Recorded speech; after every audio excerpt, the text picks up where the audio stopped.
Anda kembali bersama Benang Merah. Tadi Mas Santo sudah cerita sedikit soal pengalamannya. Nah, di ujung sana tidak hanya Mas Santo, kami juga sudah bergabung bersama kami ada Mas Tony. Ini adalah salah seorang yang pernah melakukan tukar kepala. Selamat malam Mas Tony. Selamat malam. Benar Anda pernah melakukan tukar kepala kabarnya? Iya, Kapan kejadiannya? pertengahan Mei 2016. Oh, baru dong berarti. Ya, Gimana? Ceritanya gimana sehingga kemudian Anda bisa melakukan tukar kepala itu gimana? ceritanya saya punya kawan yang ketangkap. Kemudian dia dijanjikan tukar kepala. Kalau dapat yang atas, dia mau dibebaskan. Tapi setelah dia dapat saya, dia tetap aja nggak bebas. Maksudnya berarti yang di atasnya itu Anda?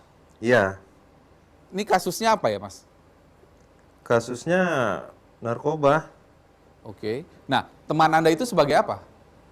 sebagai pemakai, sama pemakai, Anda, sama.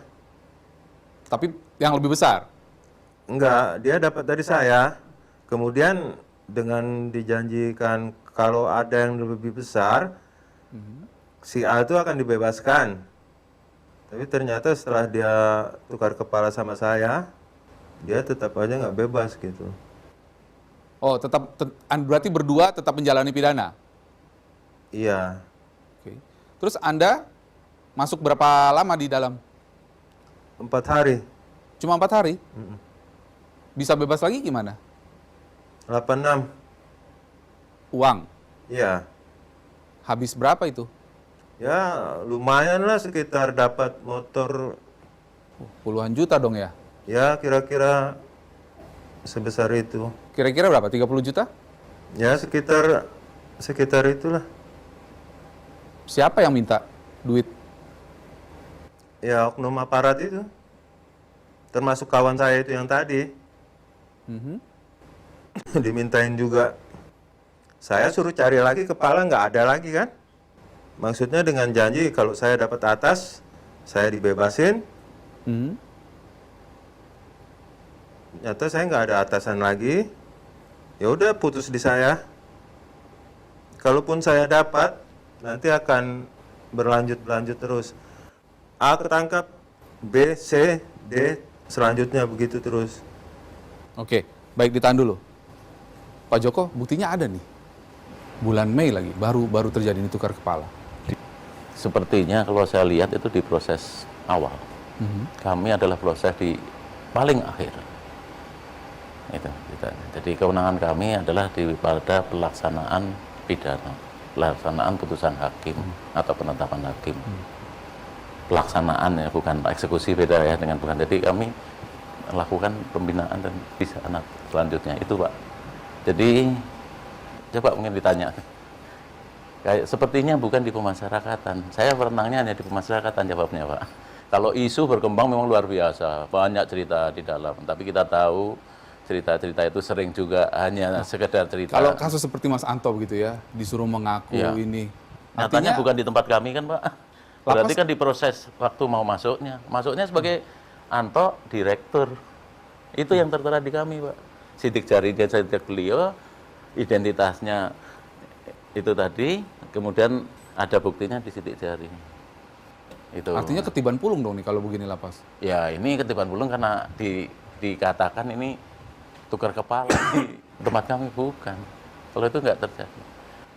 Dan saya katakan tadi di awal, sangat sulit di tempat kami untuk itu, karena apalagi sekarang dukungannya sudah dengan IT dan sebagainya. Ya bagaimanapun sistem nggak ada yang hebat, yang sempurna nggak ada. Tapi artinya saya yakin ini kalau dari cerita tadi bukan di lapas kan, tapi di proses. Di prosesnya itu, Pak. Nah, Jadi baik, bicara soal proses, kita lihat dulu sebenarnya seperti apa sih proses penerimaan atau prosedur penerimaan tahanan atau terpidana di lapas itu. Kita akan hadirkan, ya kurang lebih inilah pencatatan, putusan pengadilan, kemudian jati diri, barang dan uang yang dibawa, kemudian pemeriksaan kesehatan, ada pembuatan pas foto, pengambilan sidik jari, pembuatan berita acara, serah terima dan Artinya Pak Joko kalau sudah direkayasa sejak awal, Lapas tidak bisa apa-apa kita ya? nggak bisa Lapas apa-apa. taunya Taunya itu tadi. Tentang Anto proses sebagai direktur ya, gitu ya, terus proses di depan kami tidak boleh ikut campur. Kami menerima ya seperti itu tadi. Itu kalau tak lihat kalau itu narapidana ya Pak ya, udah putusan. Kalau tahanan ya hal yang mana. Dan itu semua kayaknya takutlah kita kalau mau itu. Undang KUHP aja kita tidak boleh menahan orang sembarangan. Tidak boleh juga melepaskan orang sembarangan. Jadi semuanya harus pakai dasar hukum seperti tadi. Apa dasar hukumnya dulu? Sahnya mereka masuk tempat kami seperti tadi ya. Ini yang bawa tentunya aparat kan tidak datang sendiri dengan bawa putusan itu kan tidak. Nah tentunya ini sudah jadi antara aparat ya itu yang kita percaya putusannya apa identitasnya itu tadi. Nah tentang identitas ini di luar kami tidak berwenang untuk menyelidiki lebih lanjut. Kita terima dan prosesnya baru diberlakukan sebagai proses prosedur yang ada di dalam mekanisme yang ada di pemasyarakatan. Gitu. baik.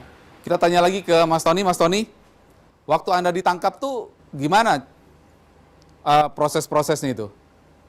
Ya prosesnya pengembangan, terus saya disuruh cari atasan saya gitu kan, dengan dijanjikan kalau kamu dapat atas, kamu saya bebasin. Tapi waktu tertangkap Anda lagi bawa barang nggak? Lagi bawa narkoba nggak? Kebenaran saya ada, saya bawa, ya karena dia mau tukar kepala sama saya. Kalau menurut saya tukar kepala itu di luar, kalau di lapas tuh nggak ada tukar kepala, tukar badan tuh nggak ada. Baik.